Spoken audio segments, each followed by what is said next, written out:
लीजिए सुनिए रविन्द्रनाथ टैगोर के लिखे उपन्यास गोरा के 38वें भाग को मेरी यानी समीर गोस्वामी की आवाज में। परेश बाबू ने बरदा सुंदरी के न रहने पर हरि मोहिनी को अपने यहाँ टिका लिया और छत के ऊपर वाली कोठरी में उसे जगह देकर ऐसा प्रबंध कर दिया कि जिसमें उसके पूजा पाठ में कोई विघ्न बाधा न हो। बरदा सुंदरी जब लौट आई तब वो अपने घर में एक वैष्णवी को टिकी देख जल उठी। उसने परेश बाबू से कहा, आपने ये क्या किया है? मैं एक परदेशी स्त्री को अपने यहां रहने देना पसंद नहीं करती।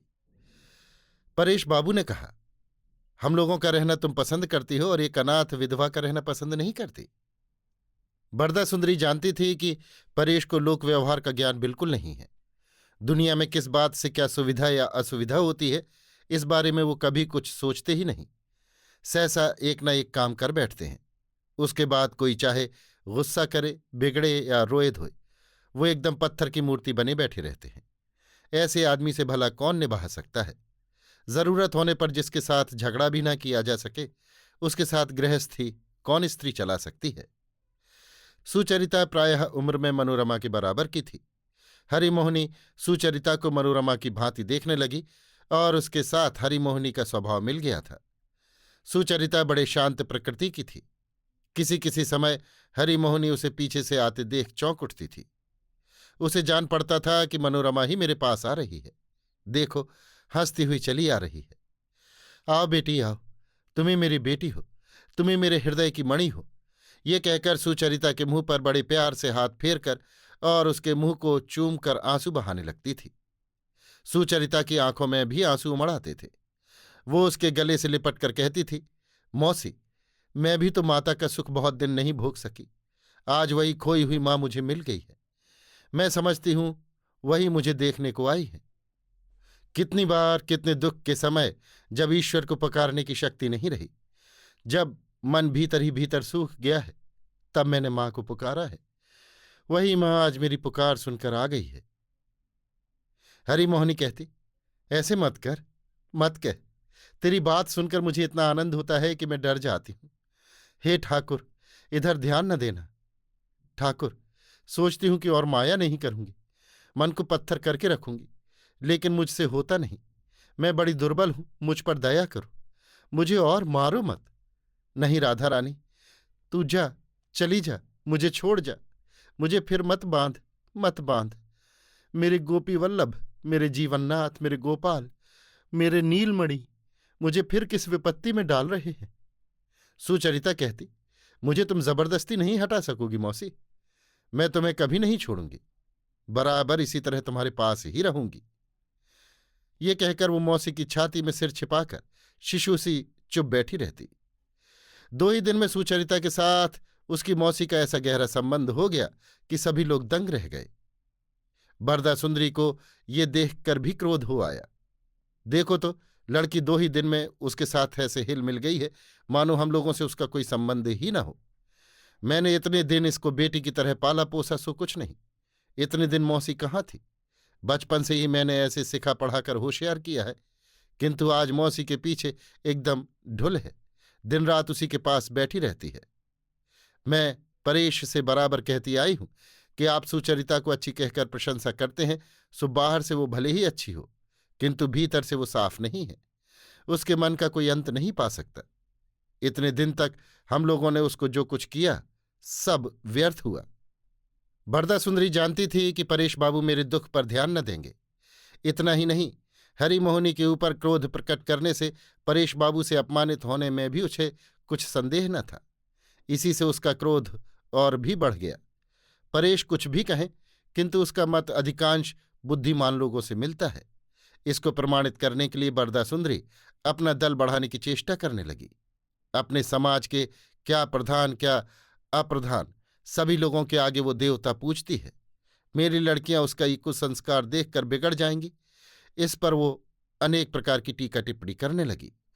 सिर्फ लोगों के आगे समालोचना करके बरदा सुंदरी ने संतोष नहीं किया, वरन वो सब प्रकार से हरिमोहिनी को तकलीफ भी देने लगी। हरिमोहिनी का चौका बर्तन करने और पानी लाने के लिए एक ग्वाला नौकर था। उसको वो हरिमोहिनी के काम के समय कोई दूसरा काम करने को भेज देती थी। उसकी खोज होने पर कहती थी, क्यों, रामदीन तो है? रामदीन जाति का दुसाध था। बरदा सुंदरी जानती थी कि उसके हाथ का जल हरिमोहिनी ग्रहण न करेगी। किसी के ये कहने पर वो बोलती थी, इतने नेम से रहना चाहती है तो हमारे ब्राह्मण घर में क्यों आई? हमारे यहाँ सब नेम धर्म न चलेगा। हमारे यहाँ जात पात का विचार नहीं है। हम लोग छुआछूत नहीं मानती। हमारे घर में रहकर हिंदू धर्म निभाना चाहेगी तो कैसे निभेगा? मैं किसी तरह से नहीं सहूंगी। ऐसे मामलों को लेकर उनकी कर्तव्य भावना बड़ी तीव्र हो उठती। वो कहती, ब्राह्म समाज में धीरे धीरे सामाजिक शैथिल्य बहुत बढ़ता जा रहा है, इसीलिए ब्राह्म समाज काफी काम नहीं कर पा रहा है। जहां तक उनका बस चलेगा वो इस शैथिल्य में योग नहीं देंगी, कभी नहीं। इस पर अगर कोई उन्हें गलत समझे तो वो भी उन्हें स्वीकार है, और अगर घर के लोग ही विरोधी हो जाएं तो उसे भी वो सिर झुकाकर सह लेंगी। दुनिया में जिन महापुरुषों ने कोई भी बड़ा काम किया है उन सभी को निंदा और विरोध सहना पड़ा है। इस बात की वो सभी को याद दिलाने लगी। बरदा सुंदरी अनेक प्रकार के कष्ट देकर भी हरिमोहिनी को न भगा सकी। हरिमोहिनी ने मानो कठिन से कठिन कष्ट सहने का प्रण कर लिया था। उन्होंने भीतर जो असह्य दुख पाया है, मानो बाहर भी उससे सामंजस्य बनाए रखने के लिए वो कठोर आचार के द्वारा प्रतिदिन नए कष्टों का सृजन करती हुई चलती थी। इस तरह दुख को स्वेच्छा से वरण करके उसे आत्मीय बनाकर उसे वश में करने की ही उनकी साधना थी। जब हरिमोहिनी ने देखा कि पानी लाने वाला कोई नहीं है, तब उसने रसोई बनाना एकदम छोड़ दिया। वो ठाकुर जी को दूध और फलों का भोग लगाकर प्रसाद स्वरूप कुछ खाकर दिन काटने लगी। सुचरिता को ये देख बड़ा दुख हुआ। मौसी ने उसे बहुत तरह से समझाकर कहा, बेटी तुम खेद मत करो, ये मेरे लिए बहुत अच्छा हुआ है। मैं यही चाहती थी। इसमें मुझे कोई कष्ट नहीं, आनंद ही होता है। सुचरिता ने कहा, अगर मैं दूसरी जाति के हाथ का छुआ खाना छोड़ दूं तो तुम मुझे अपना काम करने दोगे? हरिमोहिनी ने कहा, बेटी तुम मेरे लिए अपना धर्म क्यों छोड़ोगी? तुम जिस धर्म को मानती हो उसी के अनुसार चलो। मैं जो तुमको अपने पास बराबर हाजिर पाती हूं, तुम्हें छाती से लगाकर जी ठंडा करती हूं, ये क्या मेरे लिए थोड़ा सुख है? परेश बाबू पिता के तुल्य तुम्हारे लिए पूज्य हैं, तुम्हारे गुरु हैं।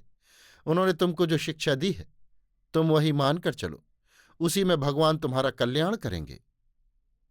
हरिमोहिनी बरदा सुंदरी का सब उपद्रव इस तरह सहने लगी जैसे वो उसे कुछ समझती ही न हो। परेश बाबू जब नित्य सवेरे उसके पास आकर पूछते, कहो कुछ तकलीफ तो नहीं होती, तब वो कहती थी, नहीं मैं बड़े आराम से हूं। किंतु बरदा सुंदरी का अनुचित व्यवहार सुचरिता को असह्य होने लगा। वो किसी के पास रोकर अपना दुखड़ा सुनाना नहीं चाहती थी। विशेषकर परेश बाबू से बरदा सुंदरी के कुव्यवहार की शिकायत करना उसके लिए असंभव था।